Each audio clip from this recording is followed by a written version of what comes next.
প্রিয় শিক্ষার্থীবৃন্দ, আশা করি সবাই ভালো আছো। আজকে আমরা দীর্ঘমেয়াদী অর্থায়ন, যেটা তোমাদের ষষ্ঠ অধ্যায়ে আছে, যে ফিন্যান্স ব্যাংকিং বিভাগ প্রথম পত্র, সেটার আমি তোমাদেরকে এর আগে আরও দুটো ক্লাস উপহার দিয়েছিলাম।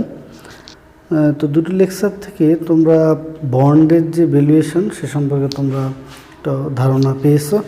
আজকে আমি চেষ্টা করব তোমাদেরকে ওয়াইটিএম এবং ওয়াইটিসি সম্পর্কে ধারণা দিতে। কেমন? তো আমরা প্রথমে একটু আলোচনা করি যে ওয়াইটিএমটা আসলে কি, বা ইল্ড টু ম্যাচুরিটি কি। ওয়াইটিএম হলো যে একজন বিনিয়োগকারী, মনে করো একটি বন্ড 5 বছরের জন্য একটা বন্ড সে ক্রয় করলো। কেমন? ক্রয় করার পরে যে বন্ডটা যদি এমন হয়, 5 বছর পরে এই বন্ডের মনে করো ফেস ভ্যালু হলো 1000 টাকা, ঠিক আছে? এটার মনে করো ম্যাচুরিটি ভ্যালু 1000 টাকা। তাহলে এই বন্ড থেকে সে ইন্টারেস্ট পাবে আগামী 5 বছর ধরে, ধরো 12%।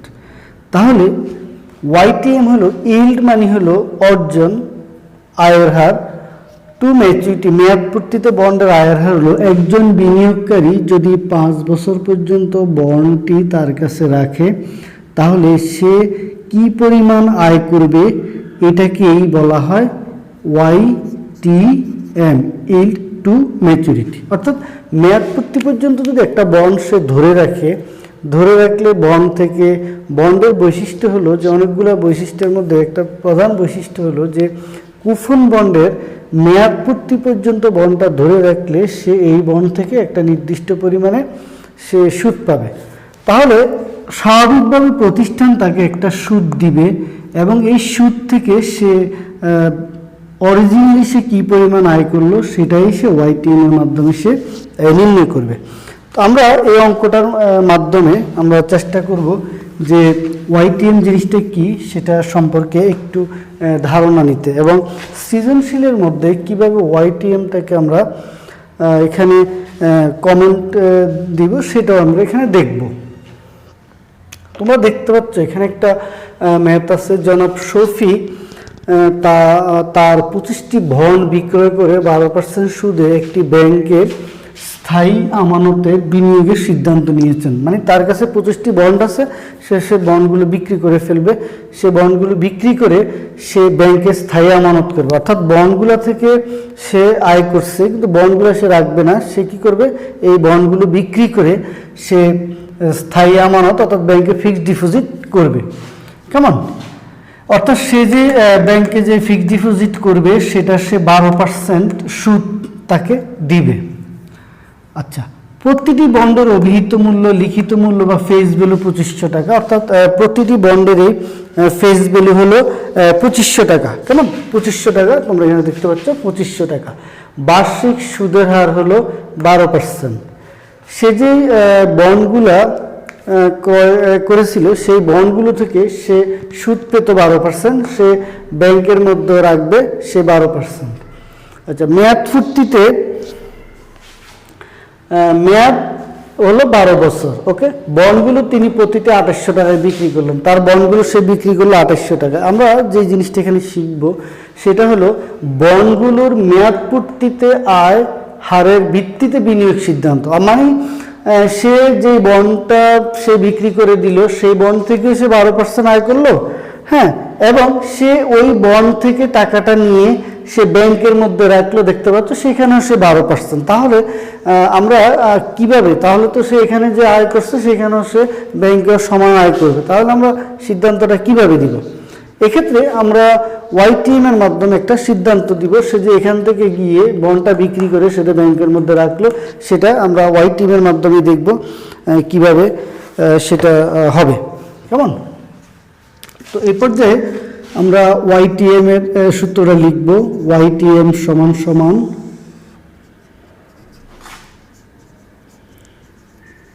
Interest plus maturity value minus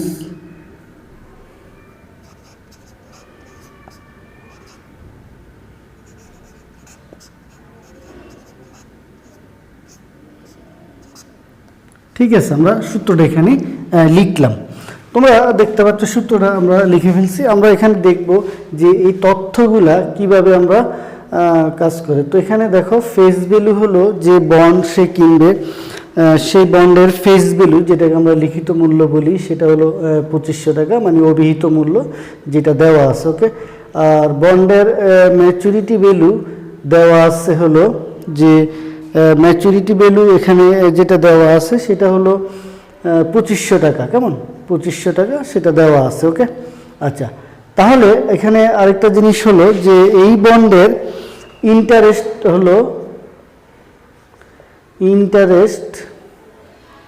দেওয়া আছে হলো 12%। তাহলে 2500 গুণন 12%-এ 300 টাকা। ওকে, 300 টাকা আমরা পেয়ে গেলাম। এখানে এন হলো 12 ইয়ার্স, 12 বছর, যেটা আমরা পেয়ে গেলাম।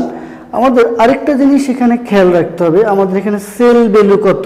সেল ভ্যালু মানে বিক্রয় মূল্য আমার এখানে দেওয়া আছে 2800 টাকা। ওকে, 2800 টাকা আমার এখানে দেওয়া আছে। এরপর আমরা বের করব এনএসবি। এনএসবি হলো সেল ভ্যালু মাইনাস আদার কস্ট। সেল ভ্যালু মাইনাস আদার কস্ট যদি আমরা করি তাহলে আমার এখানে সেল ভ্যালু হলো 2800 মাইনাস কোনো কস্ট নেই, তাহলে 2800 টাকা। ওকে, তাহলে 2800 টাকা আমরা পেয়ে গেলাম। তো এই পর্যায়ে আমরা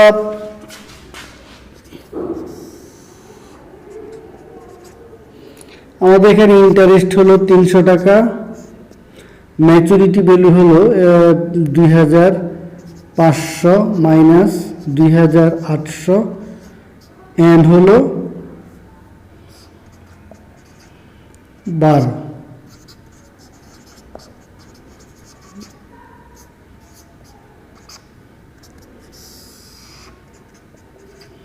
দেখো 300 টাকা প্লাস, দেখো এটা হলো আলাদা, এখানে আমরা দেখব মাইনাস 300 ভাগ হলো 12।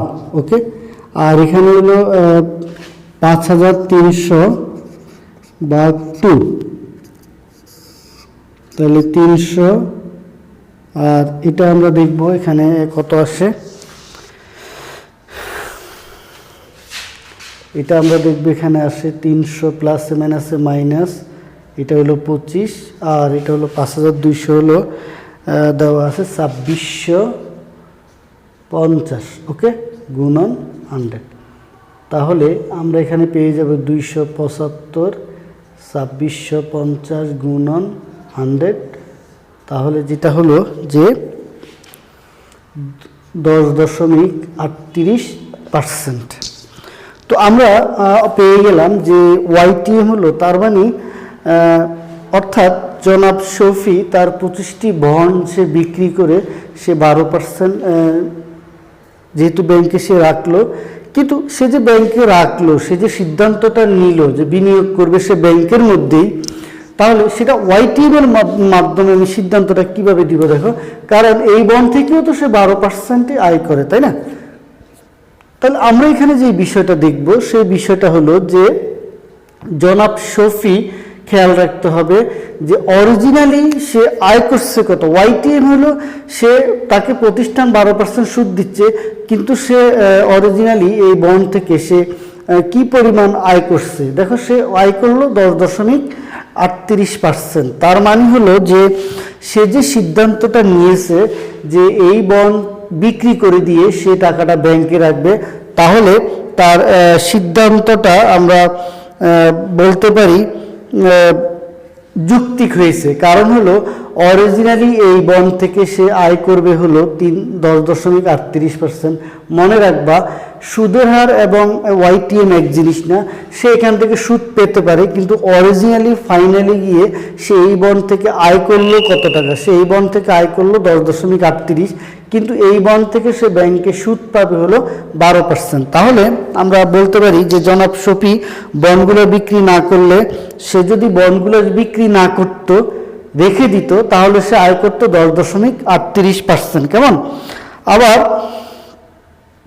আবার সে বন্ডগুলো বিক্রি করে যেহেতু রমনা ব্যাংকে সে রাখলে 12% পাবে, তাহলে এই 10% থেকে তার ব্যাংকে রাখার 12%-এর হার বেশি, তাহলে জনাব শফি এই যে ব্যাংকে বন্ডগুলো বিক্রি করে যে ব্যাংকে স্থায়ী আমানতের সিদ্ধান্ত নিয়েছেন সেটা সঠিক হয়েছে। কেমন? আশা করি তোমরা জিনিসটা বুঝতে পেরেছো। অর্থাৎ মনে রাখতে হবে এই ওয়াইটিএম হলো এই বন্ড সে রেখে দিলেও এই বন্ড থেকে কিন্তু আয়ের হার হলো সে 10.38%। কারণ ওয়াইটিএম মানে হলো যে বন্ডটা টোটালি মেয়াদ পূর্তি পর্যন্ত রেখে দিলে সেই বন্ড থেকে অ্যাকচুয়ালি সে কত আয় করে সেটাই হলো ওয়াইটিএম। তো আশা করি তোমরা জিনিসটা অঙ্কটা বুঝতে পেরেছো। তার মানে উনি যে সিদ্ধান্তটা নিয়েছে মানে বলছে মূল্যায়ন করো, তার মানে ওনার সিদ্ধান্ত নিয়েছে উনি বিক্রি করে ব্যাংকে রাখবে, তাহলে ওনার সিদ্ধান্তটা যৌক্তিক এবং ওনার সিদ্ধান্তটা সঠিক। কারণ উনি ওয়াইটিএম হলো 10.8%, এটা হলো 12%। ওকে, কিন্তু মনে রাখবে এইটা নিয়ে কোনো কনফিউশন নাই। এটা হলো ওই বন্ড থেকে সে সুদ পাচ্ছে 12%, কিন্তু অ্যাকচুয়ালি যদিও তাকে সুদ 12% দিচ্ছে, কিন্তু ফাইনালি গিয়ে সে ওই বন্ড থেকে বছর শেষে মানে মেয়াদ শেষে আয় করছে 10.38, কিন্তু তাকে ব্যাংকে আয় দিচ্ছে 12%, সেহেতু তার ব্যাংকে টাকাটা রাখাই যৌক্তিক। তো আশা করি তোমরা জিনিসটা ক্লিয়ারলি বুঝতে পেরেছো। কেমন? প্রিয় শিক্ষার্থী, কিন্তু এই পর্যায়ে আমরা আরেকটু কঠিন একটা অঙ্ক করব সামান্য।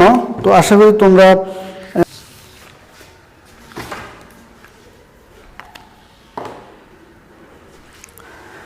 শিক্ষার্থীবৃন্দ আশা করি তোমরা অঙ্কটি দেখেছ। সেখানে লেখা আছে যে খান লিমিটেড বাজারে বন্ড ছেড়েছে যার অভিহিত মূল্য হলো 1000 টাকা এবং মেয়াদ 15 বছর, কুপন সুদের হার হলো 12% এবং বাজার মূল্য হলো 1250 টাকা। বলা আছে মেয়াদ শেষে 10% অধিহারে মূল্য পরিশোধ করা হলে বন্ডের আয়ের হার কত। আমি তোমাদেরকে একটি কথা বলি, অধিহার জিনিসটা কি তোমরা আগে একটু দেখে নাও, তারপর আমরা অঙ্কটা সমাধান করব। অধিহার বা প্রিমিয়াম যে বিষয়টা, প্রিমিয়াম বা অধিহার, অধিহার হলো দুটো কথা, একটা হলো অধিহার, একটা হলো অধিহারে ইস্যু যেটাকে বলে প্রিমিয়াম অন ইস্যু, আরেকটা হলো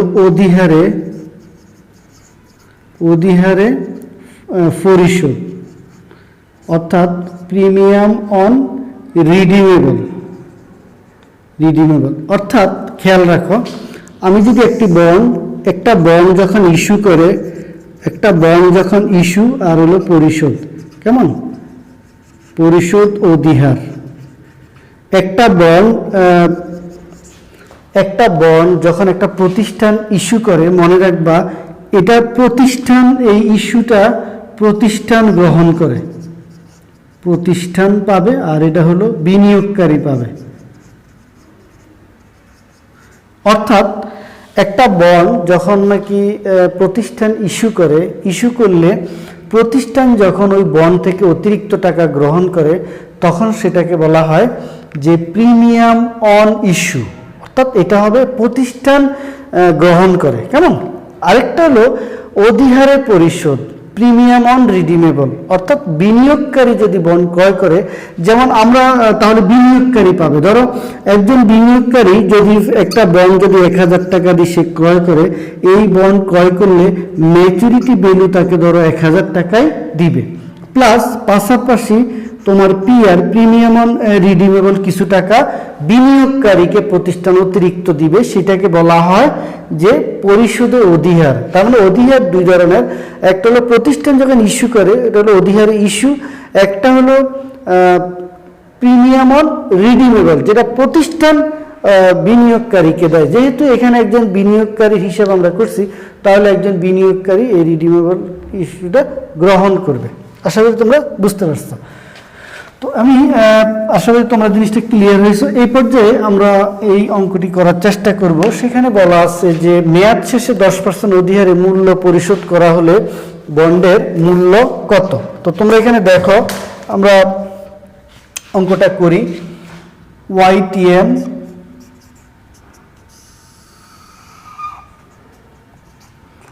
এটা হলো interest plus maturity value minus NSB ভাগ এন।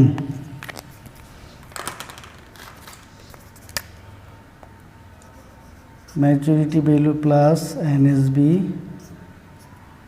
2। ওকে, তাহলে আমরা এখানে যেটা দেখব সেটা হলো যে এখানে যেটা বলা আছে, হ্যাঁ, সেটা হলো যে কত দেওয়া আছে, 120 প্লাস 1100 মাইনাস 1250 ভাগ 15, 1100 প্লাস 1250 ভাগ 2, তাহলে 2350, 120 মাইনাস 150 ভাগ 15, তাহলে 10, 2350, তাহলে হবে 2350 ভাগ 2, তাহলে 1175।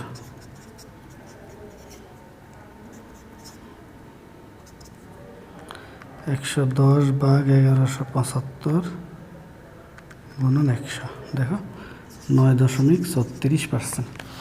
তো প্রিয় শিক্ষার্থী, তোমরা দেখতে পাচ্ছ এই অঙ্কটার মধ্যে আমি কিছু ক্যালকুলেশন এখানে করেছি। সেটা হলো যে মেয়াদ শেষে 10% অধিহারে মূল্য পরিশোধ করা হলে বন্ডের আয়ের হার নির্ণয় করে। দেখো এখানে আমার এখানে ম্যাচুরিটি ভ্যালু, আমরা বলছি অধিহারে যদি পরিশোধ করে তাহলে ম্যাচুরিটি ভ্যালু হবে 1100 টাকা। দেখো এখানে আমরা 1100 টাকা লিখেছি, 1100 লিখেছি, কারণ হলো সেই মেয়াদ পূর্তিতে 1000-এর সাথে 100 টাকা পাবে। এই যে আমরা এখানে 1100 টাকা লিখেছি। এনএসবি হলো 1250, দেখো আছে ভাগ 15, আর এটা হলো এটা, এভাবে করলে এটা। তো আমরা অধিহারে যদি হয় তাহলে বিনিয়োগকারী সেই টাকাটা সে পাবে। এটা হলো অধিহারে মূল্য পরিশোধ করলে ওয়াইটিএম কত হবে। তো আমরা জানি যে তলব বা কল বন্ডটা কি। হ্যাঁ প্রিয় শিক্ষার্থী, কল বন্ড হলো যে ধরো এই বন্ডের মেয়াদ হলো 15 বছর। কেমন, কত বছর? 15 বছর। অর্থাৎ তোমরা খেয়াল রাখবা, যদি কোনো বন্ড, যেমন এই বন্ডটার মেয়াদ হলো 15 বছর, তার মানে 15 বছর হলে যদি 15 বছরের পূর্বে যদি অনেক সময় বিনিয়োগকারীরা কন্ডিশনের মধ্যে থাকে যে প্রতিষ্ঠান যদি চায় তাহলে তাদেরকে বন্ডটা ফেরত দিতে হবে। অর্থাৎ 10 বছরের মধ্যে যদি কল করে বন্ড তাহলে ফেরত দিয়ে দিতে হবে, কিন্তু বিনিময়ে তারা কিছু অতিরিক্ত টাকা পাবে। তাহলে এখানে কল বন্ডে অতিরিক্ত কত পাবে? 1000 প্লাস 12% পাবে, 120 টাকা। তাহলে 1120 টাকা পাবে। অর্থাৎ মানে মূল মেয়াদের আগে যদি কোনো বন্ড কল করা হয়, কল করে বন্ডটা নিয়ে যায়, তাহলে ওই যেদিন কল করবে, যেই বছর কল করবে, সেই বছর প্রতিষ্ঠান বিনিয়োগকারীকে কিছু অতিরিক্ত টাকা দেয়, সেটাকে বলা হয় কল বন্ড। কেমন? আচ্ছা, কল মূল্য যেটাকে আমরা বলে থাকি। তো তোমরা এই অঙ্কটার মধ্যে দেখতে পাচ্ছ এখানে আছে ওয়াইটিসি সমান সমান interest plus call price minus NSB ভাগ এন। তাহলে কল প্রাইস প্লাস এনএসবি ভাগ 2। কেমন? ঠিক আছে। দেখো তো আমাদের এখানে ইন্টারেস্ট হলো ফেস ভ্যালু, যেহেতু আমাদের 1000 আছে, 1000 গুণন 12%, আমার এখানে হলো 120। দেখো এখানে 120 টাকা হলো তোমার ইন্টারেস্ট প্লাস কল প্রাইস সমান সমান 1000 প্লাস 120, ওই যে 12%। তাহলে কল প্রাইস হবে 1120। কেমন? 1000-এর সাথে কল প্রাইসটা হবে 1120 মাইনাস 1250 প্লাস হলো 10 ভাগ। তাহলে 1120 প্লাস 1250 ভাগ হলো 2,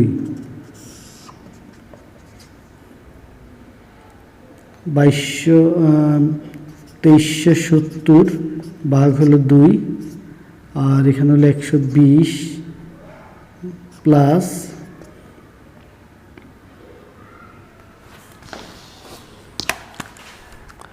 1250 মাইনাস 1120, তাহলে 130 মাইনাস ভাগ হলো 10,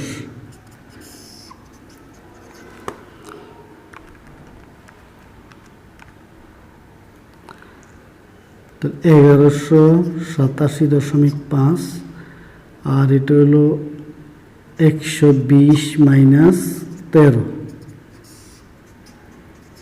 তাহলে 1187.5 আর হলো 107 ভাগ